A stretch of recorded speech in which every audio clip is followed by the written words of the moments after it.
ඔයා වැඩ කරන ආයතනයේ ප්‍රධානියට ඔයාව හිතුණු වෙලාවට රස්සාවෙන් දොට්ට දාන්න පුළුවන්.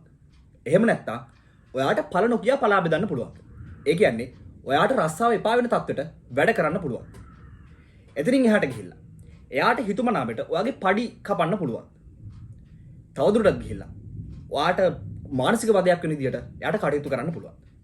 අද අපි ඒක ගැන කතා කරන්නේ. හොඳට මතක තියාගන්න සේවා යෝජකයට එහෙම නැත්නම් ඔයාට රස්සාව දුන්නු කෙනාට තවදුරටත් ගිහිල්ලා කිව්වොත් ඔයාගේ ආයතනයේ ප්‍රධානියට ඕන දේවල් කරන්න මේක 1800 ගණන් නෙවෙයි. මේ 2025 තත්ත්වය වෙනස්. සේවා යෝජකයා කියලා කියන්නේ පුරවැසියෙක්. ඔබත් පුරවැසියෙක්. එතකොට ඔබට අයිතීන් තියෙනවා.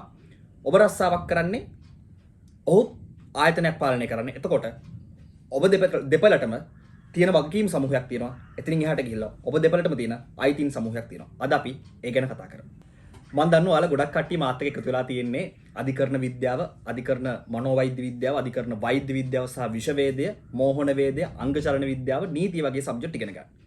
ඒතොර ඒකෙන් ඔයාලා ගොඩක්ම කැමති අපරාධ විද්‍යාව සම්බන්ධ කතන්දර ඉගෙන ගන්න මම ඒක දන්නවා. හැබැයි මම මේ වීඩියෝ එක කරන්න ඕනේ කියලා හිතපු මූලිකම කරුණ තමයි මගේ වීඩියෝස් බලන කට්ටිය ගොඩක් කට්ටිය අවුරුදු 18ට වඩා වැඩි. ඒතොර අනිවාර්යයෙන්ම උසස් අධ්‍යාපනය ලැබනවා. එහෙමත් නැත්නම් අනිවාර්යයෙන්ම රැකියාවක් කරනවා. එතකොට ලංකාවේ පුරවැසියන් විදිහට ඔයාලා දැනගෙන ඉන්න ඕනේ නීතීන් තියෙනවා.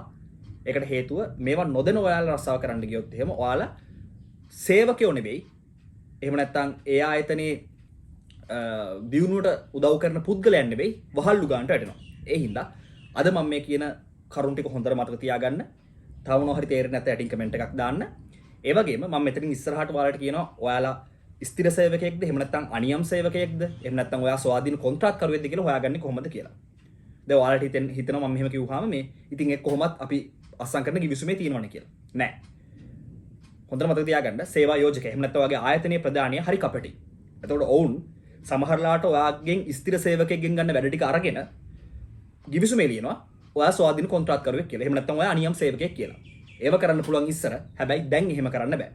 එතකොට LT එකට ගියාම ඔවුන්ට පේනවා නම් ඔයා ස්ථිර සේවකයෙක්ගේ මේ කාර්යය කරන්න කියලා ගිවිසුමේ මොනවද තිබ්බත් ඔවුන් සාධාරණ සහ යුක්තිසහගත තීරණයක් දෙනවා ඔයා ස්ථිර සේවකයෙක් කියලා. එතකොට ස්ථිර සේවකයෙක් විදිහට තියාගෙන ලේබල් කරන්න විතරක් බෑ මෙයා අනියම් සේවකයෙක් එහෙම නැත්නම් මෙයා ස්වාධීන කොන්ත්‍රාත්කරුවෙක් කියලා. ආයතන ප්‍රධානීන් එකට උත්සාහ කරනවා මොකද එයාලා කැමති ඔයාලට ස්ථිර සේවකයෙක්ට හම්බෙන්න ඕනේ වරප්‍රසාද දීමනා නොදී සාමාන්‍ය අනියම් සේවකයෙක් හෝ කොන්ත්‍රාත්කරුවෙක් විදිහට ඔයාලව තියාගන්න.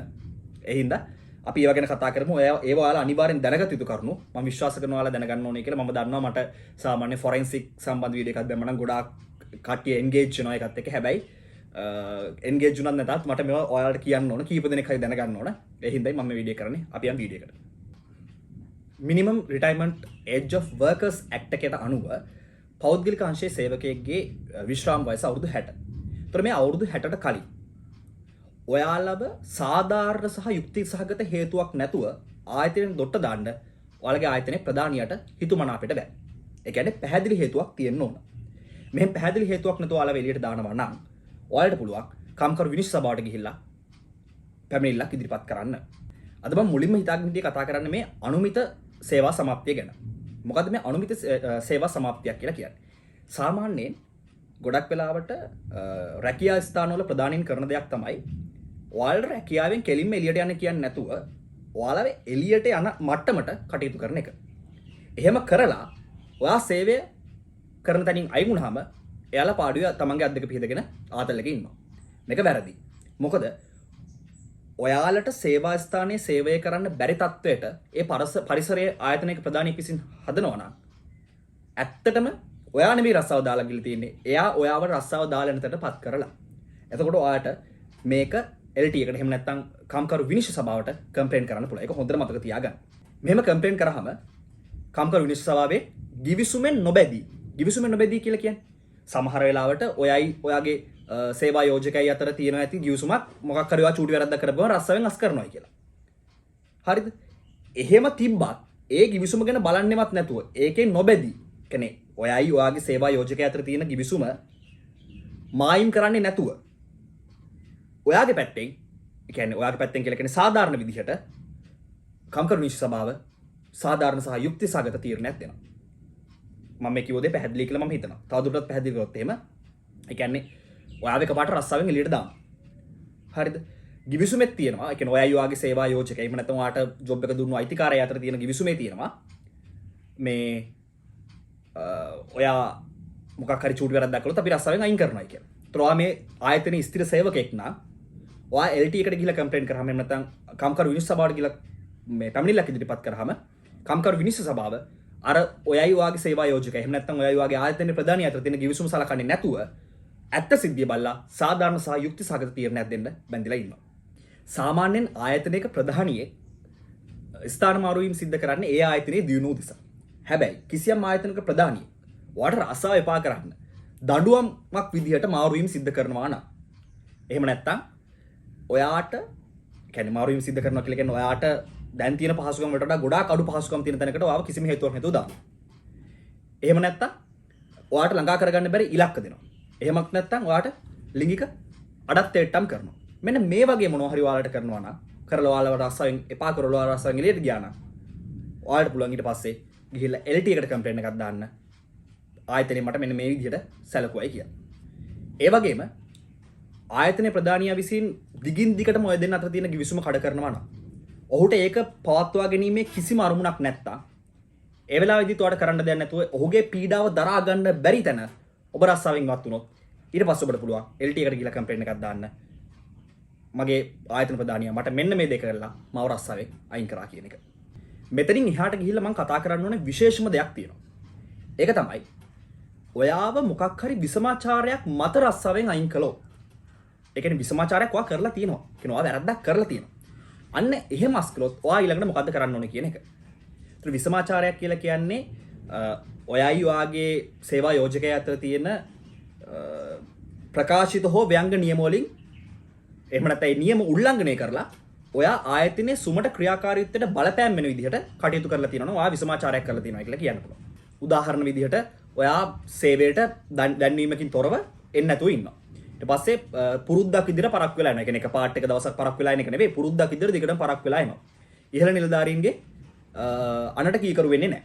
එතනින් එහාට ගියාම ඉහළ නිලධාරීන් ගැන බොරු චෝදනා එල්ල කරනවා. ඔයාගේ වටේ ඉන්න කට්ටියට කියන වාගේ සම මට්ටමේ සේවකයන්ට අඩත්තේට්ටම් කරනවා, කරදර කරනවා. ඒ වගේම සමහරලාට බීමතින් හැසිරෙනවා. එහෙම නැත්නම් ආයතනයේ මොන හරි හොරකම් කරනවා.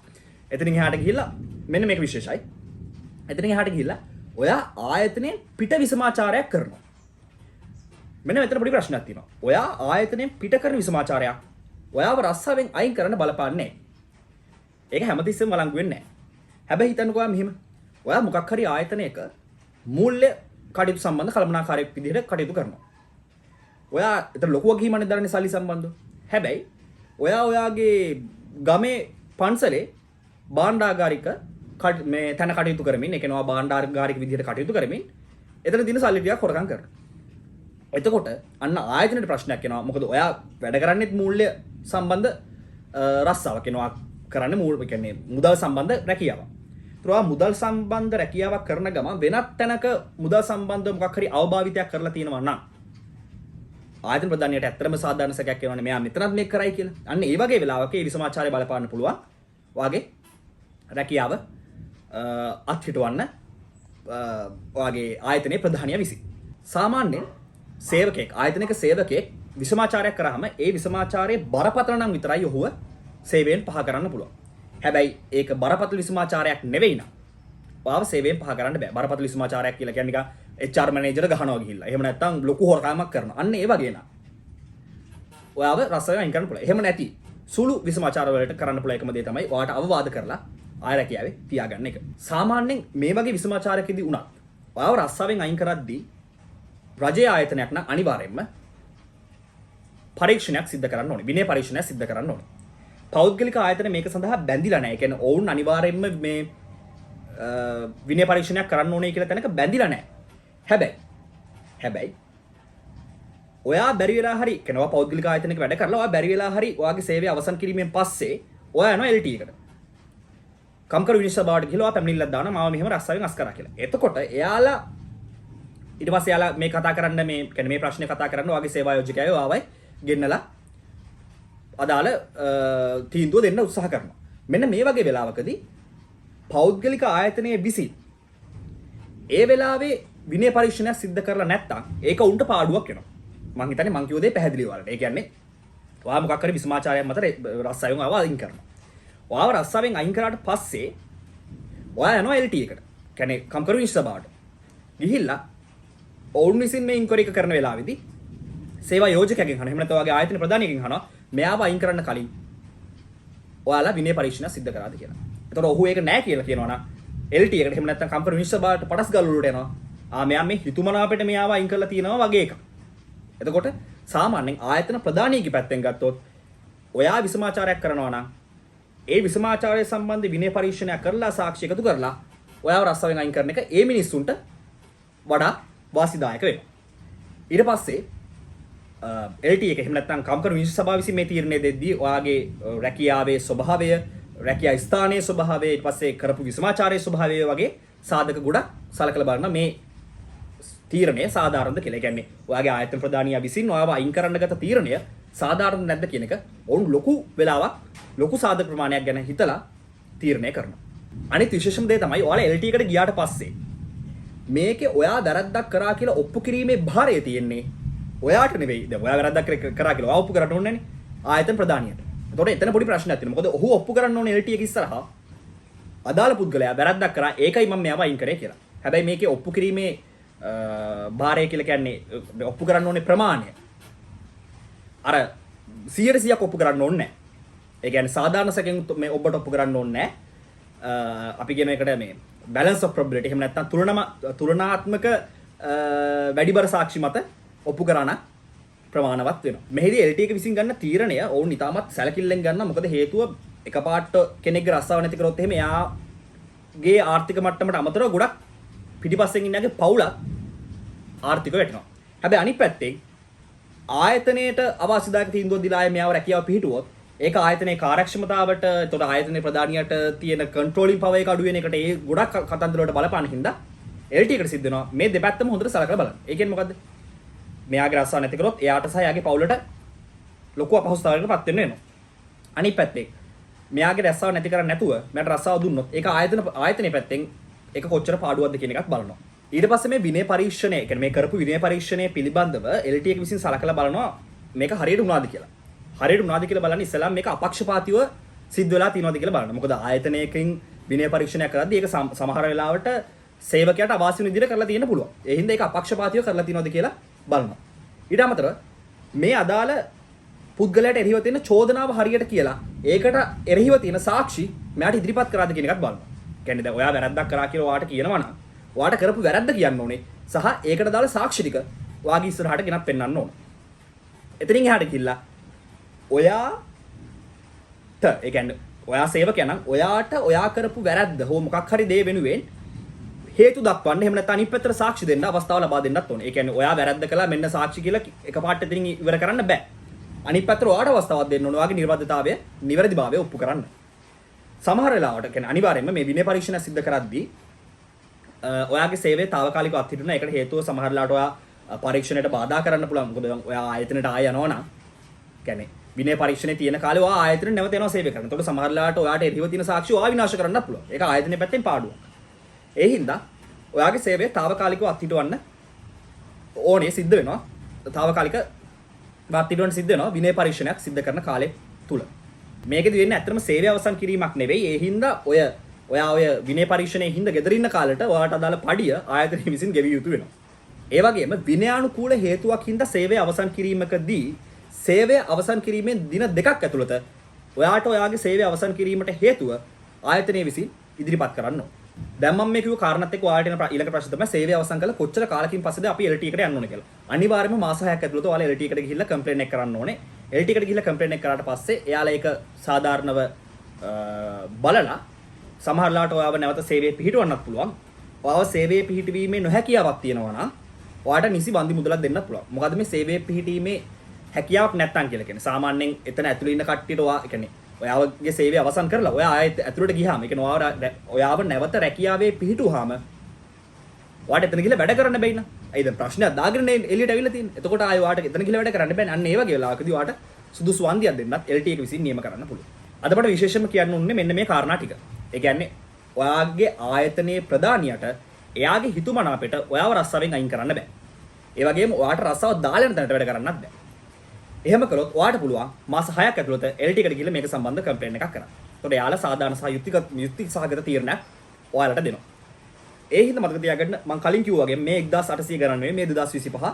ඒතර ඔයාලට තියෙනවා රැකියාවේ සුරක්ෂිතභාවය. එතකොට ඒ සුරක්ෂිතභාවයේ අයිතිය ඔයාලා ගාව තියෙනකන් ආයතන ප්‍රධානියට ඔයාලට හිතුමනාපෙට එහෙට මෙහෙට දාන්න බෑ. හරිද? ඒ හින්දා මේ ටික හොඳට ඔලුවට ගන්න. මොකද මේ අවුරුදු 18ට වඩා වැඩි කට්ටිය මේක ඉන්න හින්දා මම මේක කරන්න හිතුවේ. මෙතනින් එහාට තව මට කියන්න විශේෂ දේවල් ටිකක් තියෙනවා. ඔයාලා හොඳට මතක තියාගන්න මම ඊළඟට කරන වීඩියෝ එක තමයි ඔයා මේකේ අනියම් සේවකයෙක්ද එහෙම නැත්නම් ස්ථිර සේවකයෙක්ද එහෙම නැත්නම් ස්වාධීන කොන්ත්‍රාත්කරුවෙක්ද කියන එක. මොකද ස්ථිර සේවකයෙක් කියන ලේබල් එක ඔයාලට නොගහින්න ආයතන ප්‍රධානියෝ සෑහෙන උත්සාහ කරනවා. මම මුලින් කිව්වා වගේම ඒකට හේතුව එයාලට එහෙමුණොත් ඔයාලට ETF, EPF ඊට පස්සේ පාරිතෝෂික ඊට පස්සේ මොකක් හරි කියනොත් මේ අනතුරක් වුණොත් එහෙම වන්දි ඊට පස්සේ අනිවාර්ය නිවාඩු ඒ ඔක්කොම දෙන්න වෙනවා. එහෙනම් ඒක වළක්වන්න එයාලා ඔයාලට ගන්න ගිවිසුමේ ලියා ගන්නවා. මෙයා අනියම් සේවකයෙක්. එහෙම නැත්නම් මෙයා ස්වාධීන කොන්ත්‍රාත්කරුවෙක් කියලා. හැබැයි ඔයාගෙන් සේවකයෙක් විදිහට වැඩ ගන්න. ඒ කියන්නේ ඔයාට කණ්ඩ බොණ්ඩ දෙනවා, ඔයාට ප්‍රවාහනය දෙනවා. ඊට පස්සේ ඔයා දවස් මේ 5ක් හරියට වැඩ කරන්න ඕන. ඊට පස්සේ කෙටි දැනුම් දීමකදී පවා එන්න ඕනේ. අවුරුද්දෙන් දවස් 360 180කට වඩා ඔයා වැඩ කරලා තියෙනවා. එයාලගේ නිලැඳුම ඔයා අඳිනවා. ඒ ඔක්කොම කරලා එයාලා අන්තිමට කියනවා මේ අනියම් සේවකයෙක්. එහෙම නැත්නම් ඔයා ස්වාධීන කොන්ත්‍රාත්කරුවෙක් කියලා. හැබැයි ඔයා ඇත්තට මේකේ ස්ථිර සේවකයෙක්. ඒතකොට ස්ථිර සේවකයෙක්ට හිමි වෙන්න ඕනේ සියලු වරප්‍රසාද සහ අයිතිවාසිකම් ඔයාට හිමි වෙන්න ඕනේ. ඒක ගැන අපි ඊළඟ වීඩියෝ එකකින් කතා කරමු. සමාවෙන්න මේ වීඩියෝ එක මේ වෙලාවේ දැම්මට. හැබැයි මම ඊළඟට අධිකරණ විද්‍යාව සම්බන්ධ හොඳ වීඩියෝ එකක් දානවා. එතනින් පස්සේ මේක අයන් අපි නීතිය දැනගන්න ඕන. අපරාධ විද්‍යාව දැනගන්න ඕන. අධිකරණ විද්‍යාව දැනගන්න ඕන. හැමදේම දැනගන්න ඕනේ. හැබැයි අනිවාර්යෙන් දැනගත යුතු ඒවා ඉක්මනට දැනගන්න ඕනේ. එහෙනම් ඊළඟ වීඩියෝ එකෙන් හම්බෙමු. ජය වේවා.